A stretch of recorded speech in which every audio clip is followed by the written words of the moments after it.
Welcome to Beyond Death, where we examine near-death experiences from people that say they have died, visited the other side, and came back.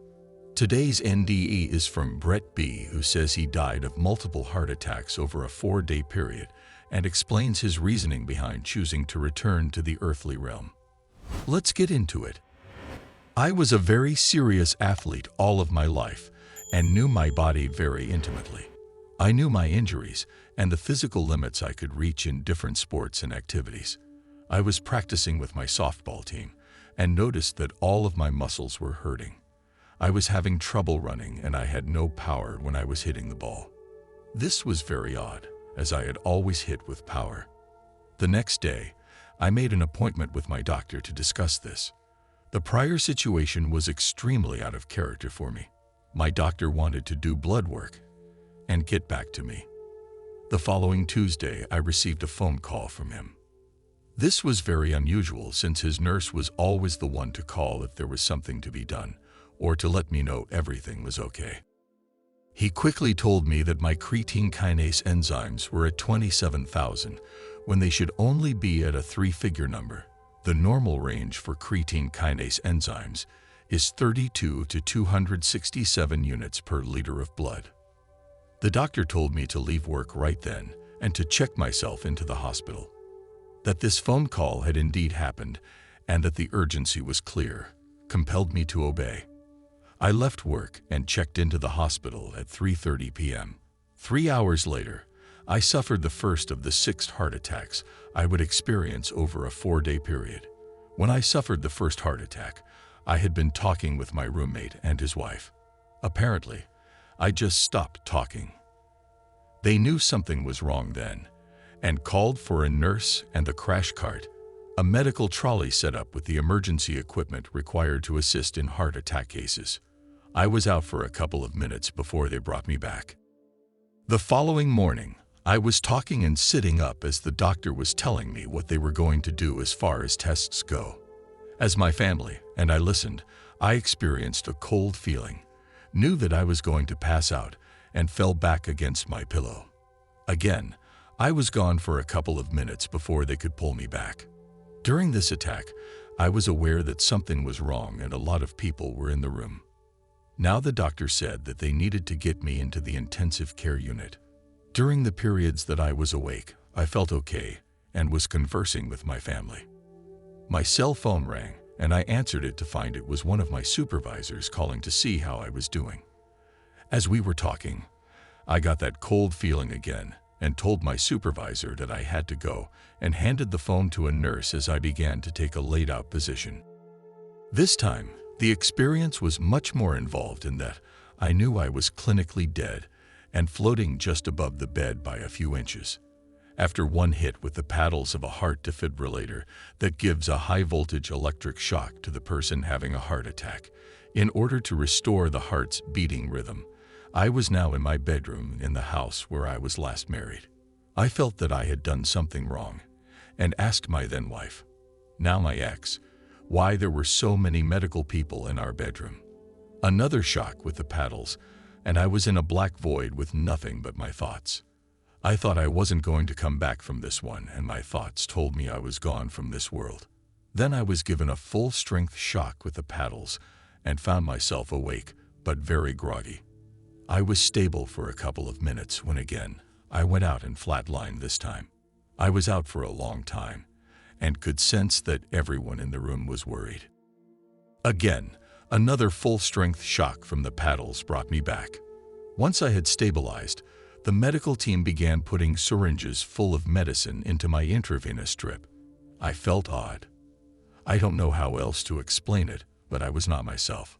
My family told me that they were very scared and concerned for my well-being. That was the end of that day. The next day was uneventful. I felt much more myself and didn't hurt. I was told that this was because I had been given a painkiller along with my intravenous drip. The next day was the life-changing experience from all of this. I was talking to one of the intensive care unit nurses when she later revealed I went limp. Again, I was out for a long time. I remember hearing voices, but I did not know where they were coming from. I was in that black void again with my thoughts. I began to believe that the soul was the piece of the puzzle that made me. I didn't feel pain or sorrow, but was curious about where I really was. It took them a while to get me back, and I remember feeling like I was being tested by the Lord. As I regained consciousness, I saw a very scared look on my favorite nurse's face, and I also began to get a little scared. After all, this had been a 4-day affair, and they appeared to have no idea what was going on. Now for the life-changing experience. This time I was above, looking at myself while a nurse was giving orders in a very stern voice, and a lot of paper was being ripped open and thrown to the floor. They were putting syringes one after another into my intravenous drip. There were a lot of people around the bed moving very quickly, doing their respective jobs. I continued to watch myself, not responding to them. Suddenly, I was in the most serene place I had ever been in my life. I was happy, and I didn't feel any pain. I actually didn't feel a physical body at all. It was beautiful in that the sun was shining, and I felt as though I was floating with the clouds in the most peace I had ever experienced. Without voice, the Lord asked me if I was happy with what I had accomplished in my life, and did I want to stay. I have to be honest and say that I really did want to stay. I didn't feel any of the aches and pains I had from back surgery previously, nor the frustrations I felt in everyday life. I thought about it, though, and then told him I had unfinished business back there on earth. I had a 10-year-old son that I needed to raise and protect from the psychological and emotional battering he would receive from his mentally ill mother. She was a functioning psychotic, alcoholic, and in general, a messed up woman. In an instant, I was literally slammed back to my bed, awake and receiving the paddles at full strength. I raised myself up just a little bit higher than they had me. They had one paddle on my chest and the other on my back. I spoke to the nurse that was on the right side, saying, "Please don't do that again." She shouted that I was back, looking both relieved and exhausted. I heard somebody laughing at my response, and the air in the room became much more relaxed. The medical team had called for the chaplain, and he was with my mother and father, as well as my ex-wife. Later, my mother told me that she was so sure that I was gone, that she went numb and couldn't respond to the news that I had returned. Ever since those 4 days, I have felt that my wiring has been seriously messed up. I was diagnosed with post-traumatic stress disorder, along with depression and anxiety. This was, in part, because the doctors never figured out what was causing these attacks, so they made the decision to put a pacemaker in my chest for insurance. Not knowing why I had those attacks really troubled me, and I have flashbacks to that last day when so much was going on. Sometimes I experience these flashbacks for a couple of hours, and then sometimes they will haunt me for a couple of days.